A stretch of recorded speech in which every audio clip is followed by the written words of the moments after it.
Hello students, देखो हमारा जो टॉपिक चल रहा था वो चल रहा था कार्बोनिल यौगिकों के रासायनिक गुण।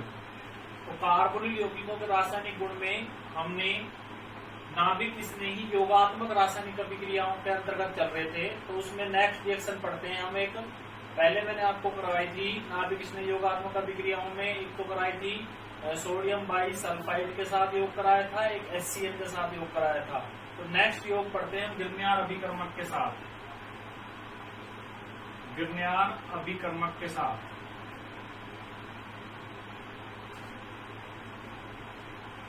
गिरण्यार अभिकर्मक के अंतर्गत देखते हैं कि RMGX की क्रिया, ये आप एल्कोहल, फिनोल और ईथर वाले चैप्टर में भी पढ़ चुके हो, एल्कोहल बनाने की विधियों के अंतर्गत। लेकिन इस चैप्टर में क्या आ रही है, इसके रासायनिक गुणों के अंतर्गत आ रही है। तो इसमें क्या था, गिरण्यार अभिकर्मक की क्रिया RMGX की क्रिया फॉर्मल्डिहाइड के साथ, ये है फॉर्मल्डिहाइड, फॉर्मल्डिहाइड के साथ कराते हैं। तो देखो इस पर चार्ज माइनस होता है, इस पर +2 होता है, इस पर माइनस होता है। पाई मोड के इलेक्ट्रॉन ऑक्सीजन तरफ जाते हैं तो ऑक्सीजन पर चार्ज कैसा, कार्बन पर कैसा चार्ज आता है, प्लस, और इसके साथ माइनस, तो एडिशन हो जाता है। देखो R जो माइनस है वो CH2 प्लस के साथ जुड़ जाता है, यानी ये हो जाता है RCH2। ऑक्सीजन जो माइनस है वो Mg के साथ जुड़ जाता है, MgOMgX। मैग्नीशियम से कौन जुड़ा हुआ है, हैलाइड। इसका नाम है मध्यवर्ती योगोत्पाद। इस मध्यवर्ती योगोत्पाद का होता है जल अपघटन। जल का विघटन कैसे होता है भाई, H+ OH माइनस। तो ये ऑक्सीजन माइनस से किससे किसका एडिशन हो जाएगा, H+ का, Mg के साथ क्या बच जाएगा, OH। प्रोडक्ट बनेगा RCH2 के साथ OH प्लस Mg के साथ X के साथ OH। ये बन गया प्राथमिक एल्कोहल। किसका निर्माण हो गया भाई, प्राथमिक एल्कोहल का। फॉर्मल्डिहाइड का आप जानते ही हो, IUPAC नाम क्या होता है भाई, मैथेनेल होता है। क्या होता है, मैथेनेल होता है, मैथेनेल। ठीक है। अब इसमें क्या होता है, देखो आगे हम बात करते हैं, अगर एसिटाल्डिहाइड की बात करेंगे तो देखो यहाँ पर क्या ले लेंगे भाई, CH3। क्या ले लेंगे, CH3। ये हाइड्रोजन हट जाएगा और यहाँ पर क्या लग जाएगा, CH3। क्या बन जाएगा, मध्यवर्ती योगोत्पाद। और फिर से ये हाइड्रोजन हट जाएगा, हाइड्रोजन फिर हट जाएगा, क्या बन जाएगा, CH3, यानी कि द्वितीयक एल्कोहल का निर्माण होगा। किसका होगा, द्वितीयक एल्कोहल का। किसका निर्माण हो जाएगा भाई, द्वितीयक एल्कोहल का। अब फॉर्मल्डिहाइड की जगह हमने कौन सा ले लिया, एसिटाल्डिहाइड। क्या ले लिया भाई, एसिटाल्डिहाइड। अब हम बात करें, देखो RMGX CH3 से डबल बॉन्ड, पाई बॉन्ड के इलेक्ट्रॉन ऑक्सीजन तरफ जाके, तो एसिटाइल समूह प्लस से कौन जुड़ गया, R-, Mg+2 के साथ कौन जुड़ गया भाई, X जुड़ा हुआ है, ऑक्सीजन के साथ OMgX। क्या बन गया, मध्यवर्ती योगोत्पाद। इसका क्या कर दिया, जल अपघटन कर दिया। तो कौन सा एल्कोहल प्राप्त हो गया, अब द्वितीयक एल्कोहल का निर्माण हो गया। साथ में क्या निकला, Mg के साथ X के साथ OH। अब हम बात करते हैं एसीटोन के साथ रासायनिक अभिक्रिया की। तो एसीटोन के साथ यहाँ पर भी क्या कर लेंगे, देखो हाइड्रोजन हटा देंगे, क्या कर देंगे, CH3। यहाँ पर ये एसिटाल्डिहाइड की जगह क्या नाम हो जाएगा इसका, एसीटोन। क्या नाम हो जाएगा भाई, एसीटोन। और एसीटोन का IUPAC क्या होता है, प्रोपेन 2 होता है। तो यहाँ पर भी हाइड्रोजन हट जाएगा तो यहाँ क्या लग जाएगा, CH3 लग जाएगा। ये क्या बन जाएगा, मध्यवर्ती योगोत्पाद। और ये हाइड्रोजन हट जाएगा तो यहाँ पर क्या लग जाएगा भाई, CH3। अब एल्कोहल कौन सा बन गया, तृतीयक एल्कोहल। कौन सा एल्कोहल बन गया, तृतीयक एल्कोहल। ठीक है। तो ये मध्यवर्ती योगोत्पाद RMGX, वही लगातार रासायनिक एडिशन हो रहा है, जल अपघटन करा रहे हैं। तो तीनों एल्कोहल का निर्माण किससे हो जाता है, गिरण्यार अभिकर्मक से। जब कार्बोनिल यौगिकों की क्रिया गिरण्यार अभिकर्मक के साथ कराई जाती है तो प्राथमिक एल्कोहल, द्वितीयक एल्कोहल और तृतीयक एल्कोहल, तीनों एल्कोहलों का निर्माण होता है। तो ये रिएक्शन कंप्लीट हो जाती है, कौन सी, नाभिक स्नेही योगात्मक अभिक्रियाएं। अब हम बात करेंगे नाभिक स्नेही योगात्मक विलोपन अभिक्रियाएं।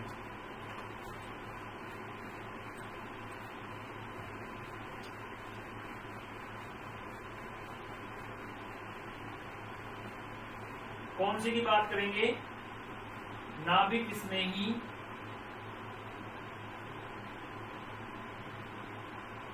योगात्मक विलोपन अभिक्रियाएं। कौन सी की बात करेंगे? नाभिक स्नेही योगात्मक विलोपन अभिक्रियाएं। इसमें मुख्यतः 4-5 रिएक्शन पढ़ते हैं जो लगातार पहले विलोप होता है, बाद में योग होता है। तो सबसे पहले बात करते हैं हाइड्रोक्सिल एमीन के साथ।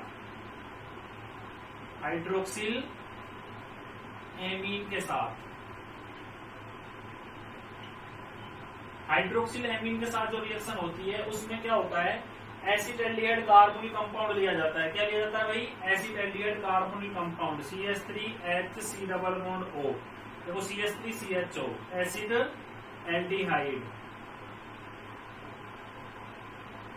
इसकी रिएक्शन हाइड्रोक्सिल एमीन का सूत्र होता है NH2 के साथ OH। इसका नाम है हाइड्रोक्सिल एमीन। यहां से किसका निष्कासन हो जाता है? देखो H2O का विलोप हो गया, H2O का बचा है जो उसको एडिशन कर देते हैं। तो क्या बचा है? देखो CH3 के साथ H डबल बॉन्ड N के साथ OH, C double bond N के साथ OH। देखो कार्बन की 4 वैलेंसी हो गई, नाइट्रोजन की 3 वैलेंसी होगी। नाइट्रोजन से कौन जुड़ा है? OH। तो इसका नाम हो जाता है N हाइड्रोक्सी एल्डेमीन। क्या नाम हो जाता है? N hydroxy aldimine. ठीक है, तो पहली रिएक्शन किसके साथ थी? हाइड्रोक्सिल एमीन के साथ। तो ये हो गई हाइड्रोक्सिल एमीन के साथ। एसीटोन के साथ कराएंगे तो यहाँ पर भी क्या लगा देंगे? CH3। ठीक है, यहाँ पर भी क्या लगा देंगे? CH3। तो किसके साथ एडिशन हो जाएगा? एसीटोन के साथ एडिशन हो जाएगा। अब इसमें अगली है प्राथमिक एमीन के साथ। ये कंप्लीट समझ में आ गई होगी। नेक्स्ट रिएक्शन है प्राथमिक एमीन के साथ। प्राथमिक एमीन के साथ, प्राथमिक एमीन का फॉर्मूला क्या होता है? RNH2। यहाँ पर क्या लगा देंगे? R। इसका नाम हो जाएगा RNH2। इसका नाम है प्राथमिक एमीन। प्राथमिक एमीन। और प्राथमिक एमीन से क्या वही वास्तव में क्या निकल जाता है? H2O। अब OH के स्थान पर क्या जुड़ जाएगा? R। तो नाम हो जाएगा N-एल्किल एल्डेमीन, जिसको सिक क्षार भी कहा जाता है। सिक क्षार ये गुलाबी रंग का होता है। किस रंग का होता है? गुलाबी रंग का। ठीक है, तो ये किसके साथ एडिशन हो गया? प्राथमिक एमीन के साथ। तो सबसे पहले हमने एडिशन किसके साथ किया भाई? हाइड्रोक्सिल एमीन के साथ। हाइड्रोक्सिल एमीन के साथ जब कार्बोनिल यौगिक एसिटाल्डिहाइड को लिया तो माइनस क्या निकल गया? H2O। बाकी जो बचा उसको ऐड कर दिया तो प्रोडक्ट क्या बना था? N hydroxy aldimine. अब हमने प्राथमिक एमीन के साथ रिएक्शन कराई, तो प्राथमिक एमीन के साथ रिएक्शन कराई तो माइनस क्या निकल गया? यहाँ से भी H2O बचा है उसको हमने ऐड कर दिया। नाम क्या बचा? N-एल्किल एल्डेमीन, जिसको क्या कहा जाता है? सिक क्षार, जो किस रंग का होता है? गुलाबी रंग का होता है। ठीक है, अगली रिएक्शन है नंबर 3 हाइड्रेजीन के साथ। किसके साथ? हाइड्रेजीन के साथ।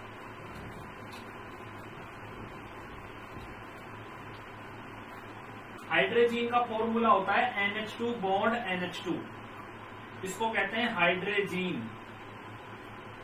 हाइड्रेजीन के साथ करते हैं, देखो CH3 के साथ HC डबल बॉन्ड O। हाइड्रेजीन का फॉर्मूला NH2 NH2। तो देखो यहां से भी क्या निकल जाता है? H2O निकल जाता है। जो बचा है उसको लिख देंगे। क्या बचा है? CH3 के साथ H डबल बॉन्ड N के साथ NH2। इसका नाम हो जाता है hydrazone, acid aldehyde hydrazone. Acid aldehyde hydrazone,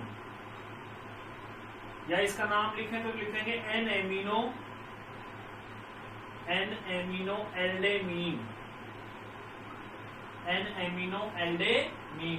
पहले क्या हुआ? विलोपन हुआ। विलोपन का अर्थ है कोई चीज निकलना। ठीक है, तो जल का क्या हुआ? निष्कासन। उसके बाद योग हो गया। तो रिएक्शन किस नाम से जानी गई? नाभिक स्नेही योगात्मक विलोपन योगात्मक अभिक्रिया। विलोपन योगात्मक अभिक्रिया। विलोपन योगात्मक अभिक्रिया या योगात्मक विलोपन अभिक्रिया, कैसे भी पुकार सकते हैं इस रिएक्शन को, कोई दिक्कत प्रभाव पड़ने वाला नहीं होता। तो नाभिक स्नेही विलोपन योगात्मक कह दो या नाभिक स्नेही योगात्मक विलोपन रासायनिक अभिक्रिया कह सकते हैं। तो माइनस क्या निकल गया? H2O जो बचा है उसको लिख दिया हमने। क्या बचा? N amino aldimine. अगली रिएक्शन है फेनिल हाइड्रेजीन के साथ। 4 नंबर की है फेनिल हाइड्रेजीन के साथ। फेनिल हाइड्रेजीन का सूत्र होता है C6H5NH के साथ NH2। ये किसका सूत्र होता है भाई? फेनिल हाइड्रेजीन के साथ। तो प्रोडक्ट देखो CH3 CH3 के साथ HC double bond O। Phenyl hydrazine का क्या सूत्र होगा? NH2 NH C6H5। तो यहां से भी देखो क्या निकल जाएगा? H2O। जो बचा है इसको लिख देंगे। क्या बचा हुआ है? CH3 के साथ HC डबल बॉन्ड N के साथ NH के साथ C6H5। इसका नाम हो जाएगा N फेनिल हाइड्रेजोन। इसको शॉर्ट में तो क्या कहते हैं? पूरा नाम जो देते हैं उसको कहते हैं फेनिल हाइड्रेजोन। एक योगोत्पाद होता है फेनिल हाइड्रेजोन। या इसको हम कह सकते हैं एन फेनिल एल्डेमीन। क्या कह सकते हैं? N phenyl aldimine. जो किसके साथ रिएक्शन थी भाई? फेनिल हाइड्रेजीन के साथ। क्लियर? तो मैंने आपको सबसे पहले हाइड्रोक्सिल एमीन के साथ कराई। पहले सब में H2O का डिस्कशन हो रहा है। उसके बाद रिएक्शन कराई प्राथमिक एमीन के साथ। उसके बाद रिएक्शन कराई हाइड्रोजीन के साथ। उसके बाद रिएक्शन कराई फेनिल हाइड्रोजीन के साथ। एक रिएक्शन है जो बहुत इंपॉर्टेंट है, इसकी नेक्स्ट 5वें नंबर की है, बहुत ही इंपॉर्टेंट है, बोर्ड एग्जाम में पूछी भी जाती है। वो है 2,4-DNP के साथ।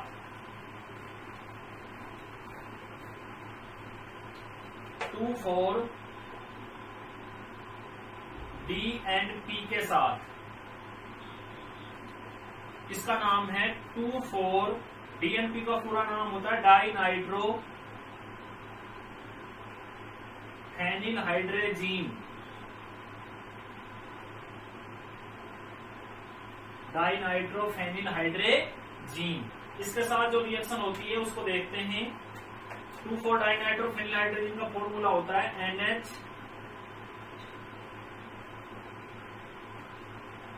यहां पर NO2 और देखो 1 और 2 3 और 4 यहां पर भी क्या जुड़ा होगा? NO2। इसका नाम हो जाएगा 2,4-डाइनाइट्रोफेनिल हाइड्रेजीन। कंप्लीट। ठीक है भाई? क्या नाम हो जाएगा? 2,4-डाइनाइट्रोफेनिल हाइड्रेजीन। और इसकी रिएक्शन किसके साथ करानी है? कार्बोनिल कंपाउंड यानी ऐसे CH3 के साथ HC double bond O, N के साथ H के साथ H के साथ NH। यहां पर भी NO2 समूह जुड़ा होगा, यहां पर भी NO2। इसको शॉर्ट में कहते हैं 2,4-DNP। 2,4-DNP का नाम मैंने आपको बता दिया, 2,4-डाइनाइट्रोफेनिल हाइड्रेजीन। तो यहां से क्या निकल जाएगा? H2O। जो बचेगा उसको लिख देते हैं। क्या बचा है? CH3 के साथ H, C double bond N के साथ NH के साथ, यहां पर भी NO2 समूह जुड़ा होगा, यहां पर भी NO2 समूह जुड़ा होगा, जिसका नाम हो जाएगा two four dinitro phenyl hydrazone. Phenyl hydrazone two four dinitro phenyl hydrazone का निर्माण संभव होता है। तो रिएक्शन कंप्लीट हो गई है। ये भी अच्छे समझ में आ रही होगी। सबसे पहले विलोप हो रहा है, फिर बाद में योग हो रहा है। ठीक है? उसके बाद हम नेक्स्ट रिएक्शन पढ़ते हैं सेमी कार्बेट जोइड के साथ।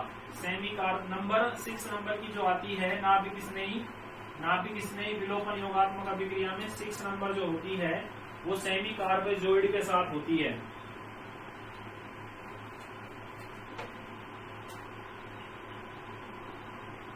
सेमी कार्बेजोइड के साथ। सेमी कार्बेजोइड का फॉर्मूला होता है NH2 C double bond O NH के साथ NH2। ये होता है सेमी कार्बेजोइड। तो प्रोडक्ट बनेगा देखो CH3 के साथ HC double bond O, N के साथ H के साथ HC double bond O, NH के साथ NH2। इस यहां से भी क्या निकल जाता है भाई? H2O। इसका नाम हो जाता है CH3 के साथ H, C double bond N के साथ C double bond O, NH के साथ NH2। इसका नाम है सेमी कार्बेजोन।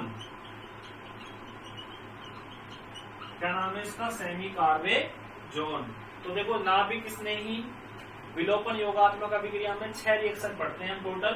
पहली रिएक्शन थी हाइड्रोक्सिल एमीन के साथ, दूसरी प्राथमिक एमीन के साथ, तीसरी हाइड्रेजीन के साथ, चौथी फेनिल हाइड्रोजीन के साथ, पांचवी 2,4-डाइनाइट्रो फेनिल हाइड्रोजीन के साथ, और छठी सेमी कार्बेजोइड के साथ। सब में किसका निष्कासन हुआ है?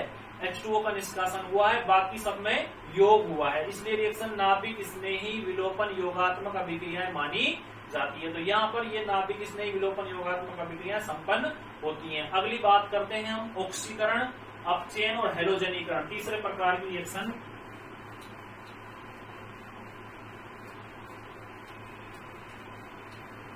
तीसरे प्रकार की रिएक्शन है ऑक्सीकरण, अपचयन व हेलोजनीकरण। ऑक्सीकरण, अपचयन व हेलोजनीकरण। तो आपको पता है कार्बोनिल कंपाउंडों का जब ऑक्सीकरण होता है किसकी प्रेजेंट में? K2Cr2O7, K2Cr2O7 और KMnO4 अम्लीय होते हैं दोनों। कैसे होते हैं? अम्लीय। दोनों अम्लियों की प्रेजेंट में जब ऑक्सीकरण होता है तो कार्बोक्सिलिक अम्ल का निर्माण होता है। किसका निर्माण होता है?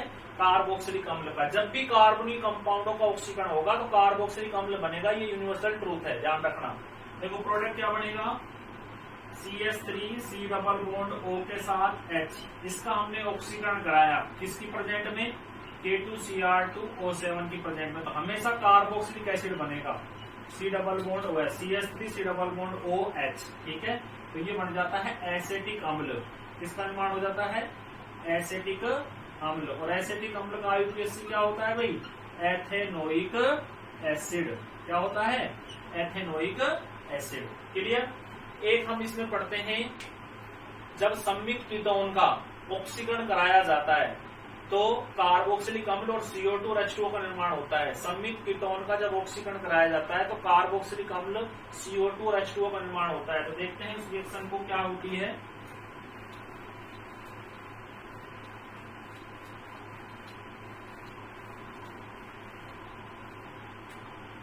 नोट डाल के लिख रहा हूं मैं। जब संयुक्त कीटोन का ऑक्सीकरण कराया जाता है तो कार्बोक्सिलिक अम्ल व CO2 तथा H2O का निर्माण होता है।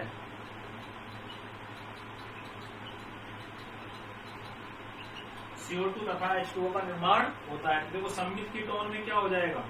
संयुक्त कीटोन क्या होगा भाई? CH3 C double bond O CH3। इसका ऑक्सीकरण कराते हैं तो देखो यहां से मैं CH2 को ऐसे लिख देता हूं। इससे प्रोडक्ट बनता है CH3 C double bond OH। देखो CH3 C double bond O के साथ H, बचा क्या? CH2। इस CH2 से क्या निकल गया? एक तो CO2 निकल जाता है, एक क्या निकल जाता है? H2O। देखो दो हाइड्रोजन और एक कार्बन। ऑक्सीजन जितने भी जुड़ते हैं, क्योंकि K2Cr2O7 में 7 ऑक्सीजन परमाणु है, तो टोटल यहाँ पे कितने का एडिशन हुआ है? देखो 1 2 3 और 1 4 ऑक्सीजन परमाणु का क्या हुआ है? एडिशन हुआ है। इसमें एक पढ़ते हैं रिएक्शन हम पोपाफ का नियम। पोपाफ का नियम, पोपाफ नियम इंपॉर्टेंट भी है, बोर्ड एग्जाम में पूछा जा सकता है। पोपाफ नियम क्या कहता है? जब असममित कीटोन का ऑक्सीकरण कराया जाएगा, मेरी बात ध्यान से सुनना, जब असममित कीटोन का ऑक्सीकरण कराया जाएगा तो कीटो समूह जो होगा वो हमेशा छोटे एल्किल समूह के साथ जुड़ेगा। ध्यान रखना, जब असममित कीटोन का जब ऑक्सीकरण कराया जाएगा तो कीटो समूह हमेशा छोटे एल्किल समूह के साथ जुड़ेगा। इसको क्या कहते हैं?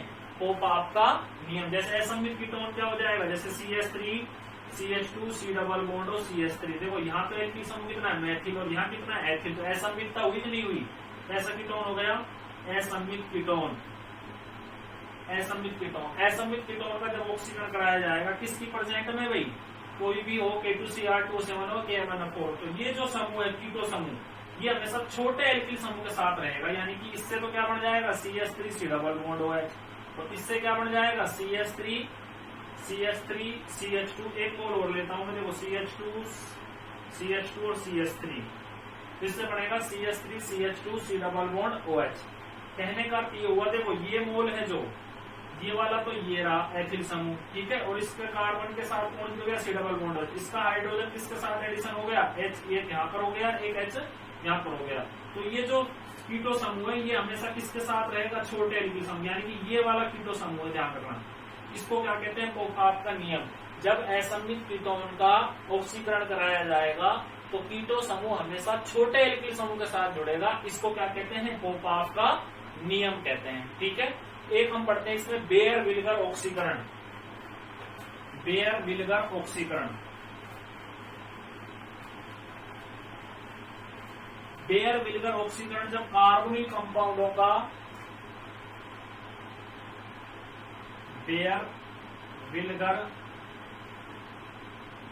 ऑक्सीकरण, जब कार्बोनिल कंपाउंडों का बेयर विल्गर ऑक्सीकरण कराया जाता है तो हमेशा एस्टर का निर्माण होता है। किसका निर्माण होता है, एस्टर का। तो देखो बेयर विल्गर ऑक्सीकरण carbonyl compound R C double bond O के साथ H प्लस पर एसिड होता है, per acid R C double bond O के साथ H। इसके कारण ये पर एसिड है ऑक्सीजन के कारण, जैसे हाइड्रोजन पेरोक्साइड होता है ना, इसके कारण ये पर एसिड है। तो इस R डैश को मैं R डैश मान लेता हूं। तो इसमें से देखो इस ग्रंथ का विघटन होता है, ये वाला ये बन जाता है आर सी डबल बॉन्ड, और यहां से इसका विघटन हो जाता है R C double bond O के साथ क्या जुड़ जाता है, O के साथ क्या जुड़ जाता है भाई, R जुड़ जाता है। कीटोन ले लेते हैं, देखो कीटोन बेयर विल्गर ऑक्सीकरण में कीटोन लिया जाता है। तो R C double bond O के साथ क्या जुड़ जाता है, R, यानी ऑक्सीजन का एडिशन यहाँ पर हो जाता है इस R के साथ। तो ये तो क्या बन जाता है, एस्टर। क्या बन जाता है भाई, एस्टर। और जो बचता है उसको लिख देते हैं, क्या बचा है, R C double bond OH, यानी कि कार्बोक्सिलिक एसिड बच जाता है। यानी डाई एल्किल कीटोन लिया और पर एसिड लिया, क्या लिया, पर एसिड। तो इसमें से ऑक्सीजन का एडिशन किससे हो जाता है, इस वाले कार्बोनिल समूह से, इस वाले समूह से हो जाता है, और किसका निर्माण हो जाता है, एस्टर का निर्माण हो जाता है। इसको क्या किस नाम से जानते हैं, बेयर विल्गर ऑक्सीकरण के नाम से जाना जाता है, ठीक है। तो हमारा जो आज का टॉपिक था वो था नाभिक स्नेही विलोपन योगात्मक अभिक्रियाएं, और एक पोफाक का नियम, और एक बेयर विल्गर ऑक्सीकरण, जो आज कंप्लीट इस वीडियो लेक्चर में होता है। आगे के चर्चा हम नेक्स्ट लेक्चर की अगले वीडियो में करेंगे। धन्यवाद।